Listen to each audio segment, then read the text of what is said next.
dramatic morning, so you're going to introduce yourself. Fine. Do I introduce myself to you, to the folks out there? Okay. Hi there, my name is David Konrad. I'm an actor. I've played roles on Esadingo, Generations, 7 to Lawn, and currently you can see me on TV adverts. I do quite a lot of adverts. The one they always remember me of is I was one of 3 guys that reversed to Cape Town and reversed off the bridge. I don't know if you remember that one.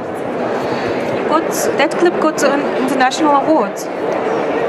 That's right. We won the Lurie Award for the best commercial that year, and we actually won at Cannes for best commercial as well. It's really crazy. I wonder what Europeans thought about that commercial. Do you think they think it's normal for South African men to do things like that?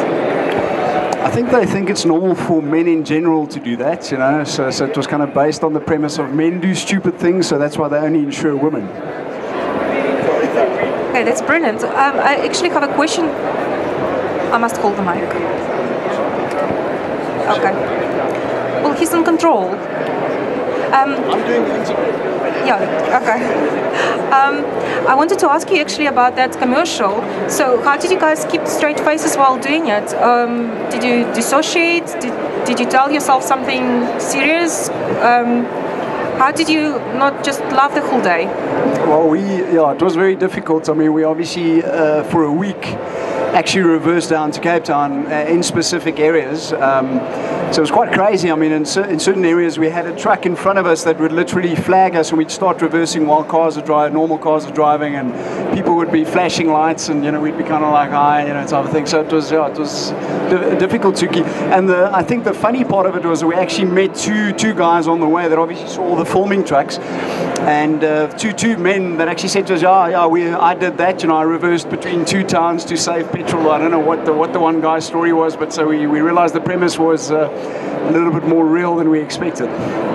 That's really awesome. But when you came to audition, did they actually tell you this is what you're going to be auditioning for? Yeah, you do get a brief of essentially what was going to happen. We obviously didn't have an idea. Typically, we were actually going to throw the car off the bridge, but because that was the weekend they actually announced the World Cup, the guys in Cape Town weren't too keen on that. But you do get an idea but you're not quite sure how exactly though. So it was quite surprising that we actually started reversing out of Joburg and all the way to Cape Town. If you come to an audition, do they actually tell you this is what it's going to be about? Do you prepare? Do you make a little skit, dance? Yeah, you essentially get a brief of typically what the ad is going to look like, and it's weird when you do commercial auditions. It's very strange. It's kind of like the actors that do a lot of these blue screen type of acting where they've got dinosaurs and stuff chasing them. So you have to kind of make it up as you go along. You know, typically we in the audition we just had 2 chairs. We were sitting and acting like we were reversing and kind of doing things. And you've got like 5 minutes to impress. Pretty much, more like 10 seconds, but so it's kind of like, but typically there's this thing that you look at, it's a different form. Every type of acting is different. Soap acting is different, and commercial acting is a lot different as well. Commercial acting is all about subtlety, actually, you know, it's not as much as what you're trying to show, it's the subtlety that comes across. Well, very subtle ads. Very subtle. I just want to ask you, so when you come to an audition, or to an interview, do you have some secrets that you could share about how to impress the people? Well, the first thing is smile. Okay, like especially when you walk, your audition essentially starts when you walk through the door, and I think a lot of people don't realize that. If you walk into the door and you're not confident and you're kind of like, hi, I'm just here. So that's the first thing, is just be confident. Interact with the director and the people that's actually that's filming. Sometimes it's just a casting director, but the way that you come across obviously translates on camera. And then study acting for about 7 years. Okay, it's not that simple. Do you have an outfit that you wear to your auditions? A specific outfit. Well, I do have a Batman. No, I'm just kidding. It's pretty much, you have to dress the part.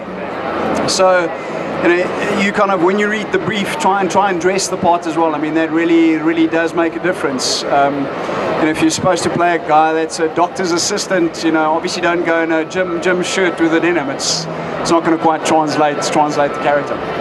Thank you, because we've got a lot of people that would like to go to auditions, but you don't always know what to do. Did you maybe have a mentor or a coach that helped you with all these things, or did you try to figure it out on your own? I used a lot of my acting experience because I did training in terms of method acting, and I mean you learn a lot about. It's kind of like a nice way to put it is that people think acting is about trying to show stuff, where acting is essentially actually creating a pinch. Like your reaction there was very natural because I pinched you, and that's the thing with being in an audition, you don't have the pinch. But if you can in some way, through imagination, create a pinch, you can react, because like they say, acting is reacting.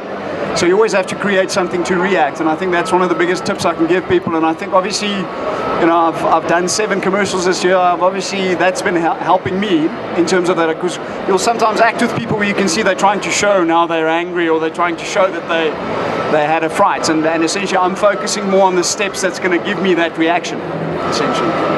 So you've got a lot of little pockets with dark little things in there. A lot of little tools. It's essentially like they say, acting is building your toolbox. You've got to use a lot of techniques and kind of find the things that work for you. At the end of the day, I think it's probably the same thing if you're related to photography. Is you can do courses and they can teach you all the type of stuff, but it's about your gut feel and the things that you bring in that regard. Thank you. Just want to ask you, it's very draining to be mentally alert all the time, and on the set it's long hours, so you have to stay physically and mentally connected and actually react to people, to their direction. Do you have any lifestyle tips that you could give to people about how to keep yourself in shape? And I'm not asking about drug usage confessions. Don't use drugs, kids. No, yeah, definitely.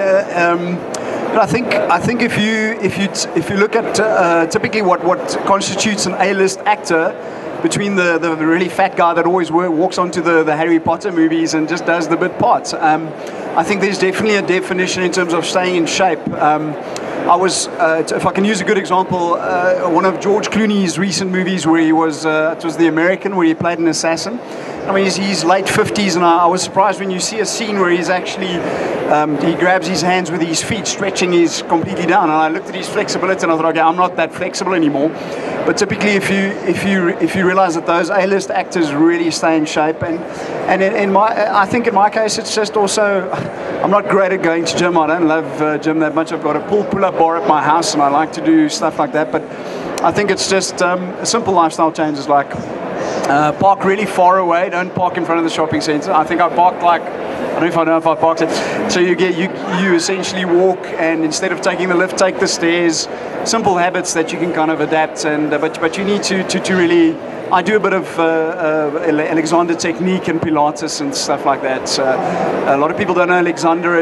He was a guy that actually trained dancers. It's all about posture and essentially getting your instruments in line, and that helps your voice, and it helps every aspect of what you do.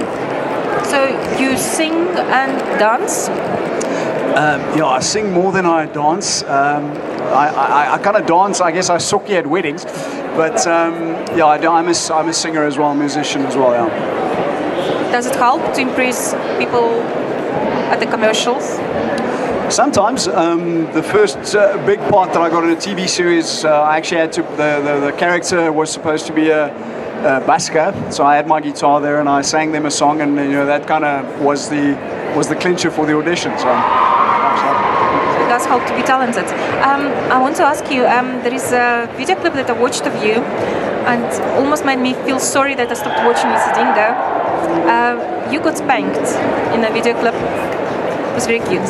I just want to ask you, whose idea was it? I have no idea. Maybe the ladies that were doing the scene with me. We do call that the spanking scene in the Siringa. It was quite surprising to me. I mean, it was pretty much the second week that I was on the show, and we kind of, the actors, we kind of just improv'd it, as we were along, because it was kind of my introduction to the show, and I met a lot of the actors like Kim Engelbrecht and some of those people, and I guess they just felt like spanking me, so I wasn't complaining. Was it a career forwarding move? I think so, yes. It was fun anyway. I don't know if it furthered my career that much, but it was fun. Were you blushing because they cut off your face?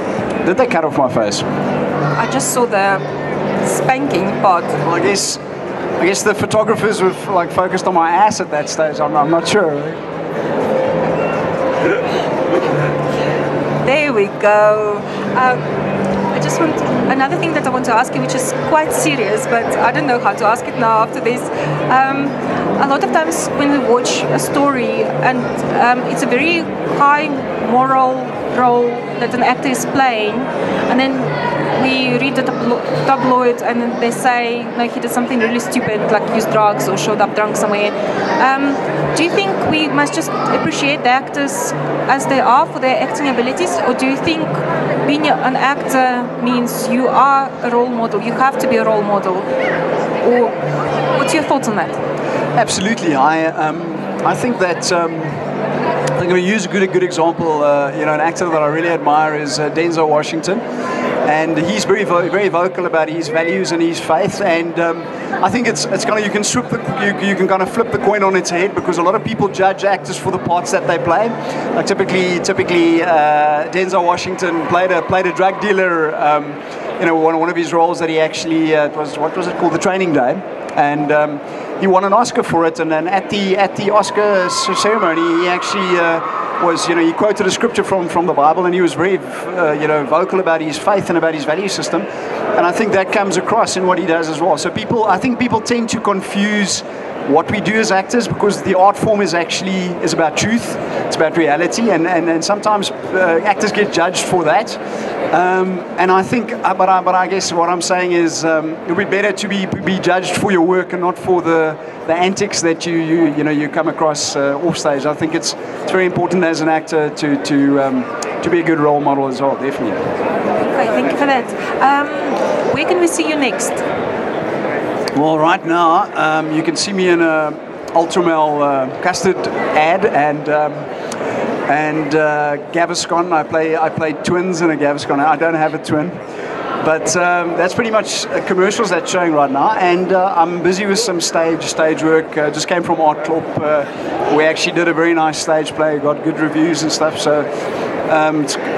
Doing a lot of stage because it just keeps you sharp as an actor. So I'm doing something in November as well, something we're going to be publishing on YouTube.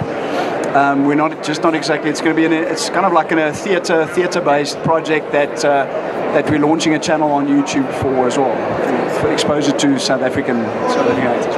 Okay, last question, but it's around what you just said. It's very easy to get stuck in the rut. You're getting your commercial jobs, you're getting certain roles, and then you're getting a paycheck with that.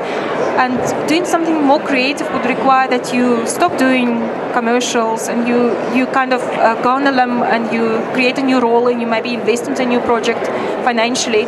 So where is the balance for you? Where is the balance between doing what pays the bills and finding new creative inspiration? I think it's very difficult. I think it's what every actor kind of struggles with. You want to get to a point where you can only, in our country, it's sad to say we don't really have an industry. People talk about our industry, but it's not nearly what it should be. And I think that's why I obviously have business interests as well. I've got an anti-aging company that I run on the side and building up an income with that, so that at the end of the day I can really focus on projects. Because typically me and friends we've actually got an investment to do film projects. We've actually ended up putting the film projects on the line. We haven't made a cent, from that. So it's very true what you say. Is kind of you have to. I think it's a balancing act. It's kind of a thing of balancing, doing the odd custard ad now and then, and actually, but then focusing on the stuff that's really important to you, in terms of that. And I mean, even though it was great to be in Isidingo, and it really kind of took me into an echelon of because typically the statistic shows only 2% of actors in the country actually get that opportunity. I'm not the biggest fan of soaps, and that's not really where my passion is. My passion is film. So, but you tend to, I learned a lot. That was multicam shooting, and you always learn something. And every single audition that I go to, whether it's ad for baby bum cream, you walk out of that audition and you actually, learn something new today, and that's what it's all about, I guess. Thank you so much. We're going to do a live shoot with you now. So, which your best side? this? And I was like, I don't know. I guess this side. That's why I'm sitting like this the whole time. Thank you so much.